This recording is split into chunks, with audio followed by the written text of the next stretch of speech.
এই রাজকীয় বাড়িটা দেখে কি কারো মনে হয় যে এটা অনেক বছর আগের পুরনো? কখনোই মনে হবে না। এবং কার কার মনে হচ্ছে সেটা কিন্তু কমেন্টে অবশ্যই জানিয়ে দিবা। আর আমি কোথায় চলে গিয়েছিলাম আজ, চলো তোমাদের সাথে সেটাই শেয়ার করি। আসসালামু আলাইকুম এভরিওয়ান, সবাই কেমন আছো? এবং বলতে বলতে কিন্তু 13টি রমজান কেটে গেল, এবং সবার রমজান এই রমজানে কেমন কেটেছে সেটি কিন্তু অবশ্যই তোমরা আমাকে কমেন্টে জানিয়ে দিবে। আর বরাবরের মতো তোমরা কিন্তু জানো যে আমি অনেক বেশি আলসাও বলতে পারো, হ্যাঁ, এবং সময় পাই না সেটাও বলতে পারো। যার কারণে রমজানের আগে কিন্তু আমি এই জায়গাটিতে গিয়েছিলাম, এবং আর এখন 13 রমজান পাড়িয়ে কিন্তু 14 রমজান চলে এসেছে। তখন দেখো আমি ব্লগটি ছাড়ছি। আসলে কি বলবো, এডিটিং এই সেই অনেক বেশি প্যারা লাগে আমার কাছে।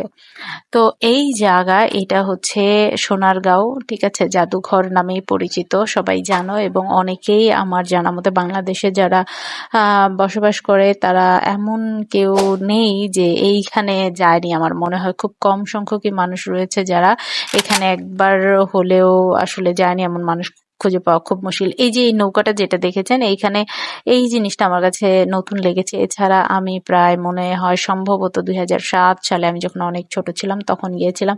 তখন কখন গিয়েছিলাম জানেন? মজার বিষয় আমার অনেক বেশি মনে পড়েছে যে বিষয়টা, সেটা হচ্ছে তখন গিয়েছিলাম যখন পয়লা বৈশাখ ছিল। একদম কি বলে, যখন ঝড় তুফান থাকে ঠিক তখনই আমরা মানে অনেক বেশি ফ্রেন্ড সার্কেল একসাথে মানে কি বলে ট্রলারের যোগে আসলে যেত, তখন গিয়েছিলাম আমার মনে আছে। এবং আমরা প্রচন্ড প্রচন্ড লেভেলের ঝড়ের গতিতে পড়েছিলাম, ট্রলারে উঠেছিলাম। তখন আমার আসলে কি পরিমাণ ভয় পেয়েছি সেটা না হয় আরেকদিনই শেয়ার করব। আর যাই হোক, এই যে রাজকীয় বাড়ি, এখানে কিন্তু সবাই যায়, মোটামুটি যারা মডেল রয়েছে তারা কিন্তু এই বাড়িটাতে, এটাতে এন্ট্রি ফি কিন্তু এক্সট্রা করে দিতে হয় এই বাড়িটাতে ঢুকতে হলে। এখানে সবাই গিয়ে কিন্তু আমি দেখছি যে ইদানিং ফটো সেশনের জন্য যায়। এবং এছাড়াও এখানে যে কত বড় এই জায়গাটা, টোটালি ন্যাচারাল অ্যাস্থেটিক একটি প্লেস। আসলে যারা যারা ফটো সেশন করতে অনেক বেশি ভালোবাসেন আমার মতো, তারা কিন্তু এই জায়গাটিতে অনায়াসে চলে যাবেন। এবং সকাল থেকে এটা কিন্তু 5টা পর্যন্ত ওপেন থাকে। বিচ্ছু বাহিনীর সাথে আমার আসলে পরিচয় হয়ে গেছিল, তারা আসলো